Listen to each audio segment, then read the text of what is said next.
Há algum danita em nosso meio? Eu vou contar uma história para vocês.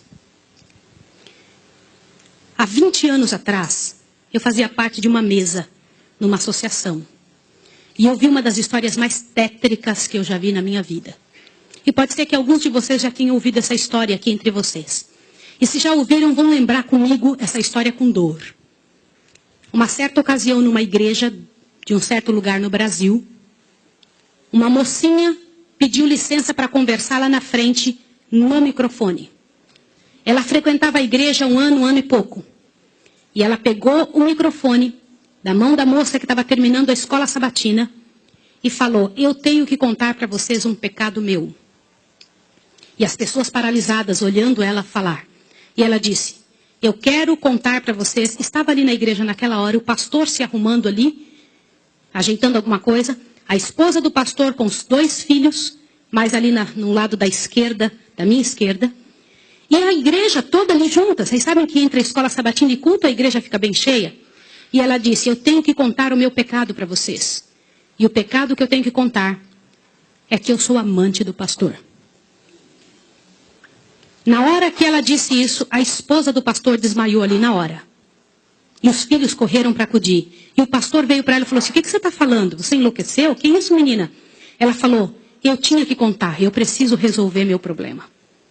Eu preciso salvar a sua alma. Eu preciso resolver você. Os danitas, eles sempre usam essa: cuidado, eu preciso ajudar. Sempre usam a palavra da ajuda, viu? E naquele momento a igreja toda ficou em alvoroço. Eu não preciso dizer que não houve culto. Não houve culto. Não conseguiram fazer o culto. A esposa do pastor foi levantada dali, foi levada lá para fora. O pastor não sabia o que fazer. Começou a dizer: irmãos, por favor, isso é um grande mal entendido. Ela dizia: não é, meu bem. Eu precisava dizer, eu tenho que salvar você e tenho que salvar mim. E ela foi levada para um quartinho, a esposa do pastor foi atrás e começou a conversar com ela, e falou com ela, e foi um alvoroço muito grande. E ela disse: olha, eu vou te provar que isso é verdade. Nós combinamos que ninguém nunca ia saber, foi uma coisa muito bem feita, mas eu preciso te contar. E falou para a esposa do pastor: prestem bem atenção no que eu vou dizer. Falou: só tem uma maneira de você me acreditar, vem aqui. O seu marido tem uma marca na genitália dele. E a marca é assim, assim, assim. E a esposa olhou para ela e acreditou nela na hora. Sabe por quê? Porque aquele pastor nunca tinha tido contato sexual com nenhuma pessoa, só com sua esposa. Eles se casaram virgens. E ela disse: ninguém sabe disso. Como é que essa moça sabe? Consegue imaginar o que é isso? E ela também nunca tinha contado isso para ninguém. E ela pegou a esposa do pastor, passou a acreditar. E ela contou detalhes sobre o corpo do pastor, detalhes sobre ele, até de coisas que ele falava enquanto dormia. Preste atenção. Eu não preciso dizer para vocês que aquele casamento acabou.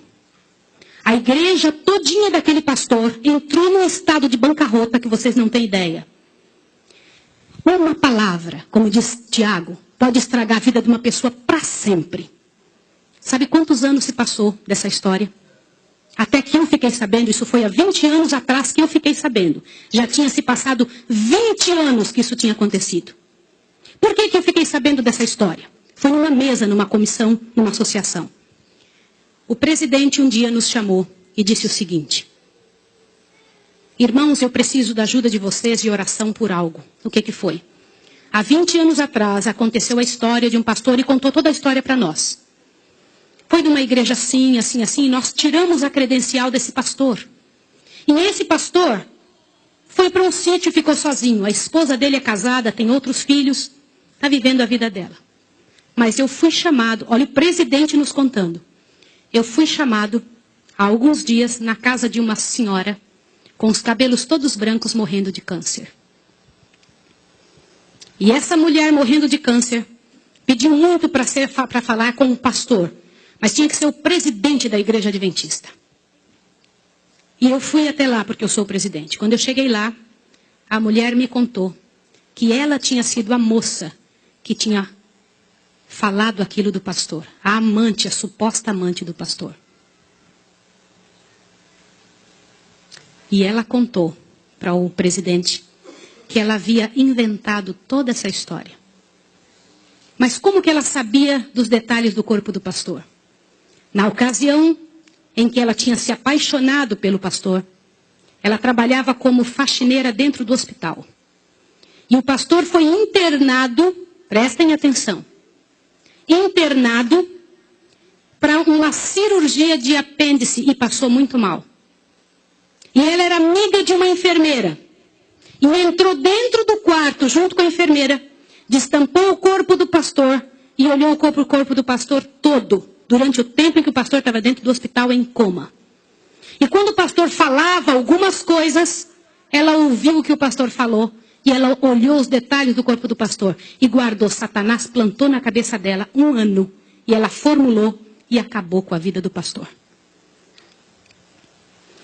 E o presidente pegou uma credencial, foi lá no sítiozinho onde o pastor o coitado daquele pastor, o caluniado estava, e chegou para ele e falou, junto com uma comitiva dos irmãos, pastor, eu vim aqui te entregar a sua credencial de novo, nós descobrimos que era mentira. Sabe qual foi a resposta do pastor, irmão? O pastor disse assim, vocês me devolvem minha família e meus filhos também? Vocês me devolvem minha reputação? Se vocês não devolverem junto, eu prefiro ficar aqui. E esse pastor, uns dias atrás, eu soube que ele morreu lá naquele lugar. Quem foi a assassina daquele pastor?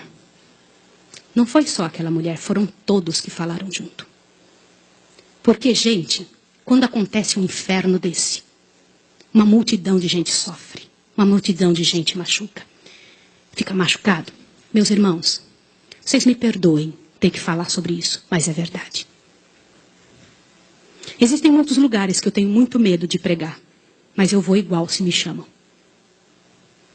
Porque eu vou falar uma coisa para vocês. Ontem à noite eu comentei que a vida de quem prega essas verdades é altamente prejudicada. Uma coisa desse tamanho é passada de boca em boca, de forma que apareça o inferno no final. Será que existem danitas no nosso meio? O céu é um lugar tão fabuloso. Não vale a pena, meus irmãos. Não vale a pena. Deus tem mais para a nossa vida. Tem mais coisas para ocupar a nossa mente. Para fazer parte do nosso vocabulário. Para nós pensarmos a respeito das pessoas. Vamos fazer um exercício? Pense bem da pessoa que mais mal você sabe dela. Imagine isso agora. Sabe o que vai acontecer com você? Teu coração vai se encher de paz. Porque é isso que acontece, gente. Se você não for capaz de abrir a sua boca para trazer paz para a vida de alguém, não abra a sua boca para trazer o inferno para a vida de quem quer que seja. Jesus ama as pessoas pecadoras e miseráveis. Todas aquelas que pecaram horrivelmente, Jesus ama. E Ele tem mais para oferecer para nós. Eu vou pedir uma coisa em nome de Jesus essa manhã. Uma coisa que é muito difícil de fazer. Mas se há alguém em nome de Jesus que falou algo de outra pessoa, ainda que seja verdade, e que não pediu perdão, que peça perdão a Deus agora e corra e peça perdão para a pessoa.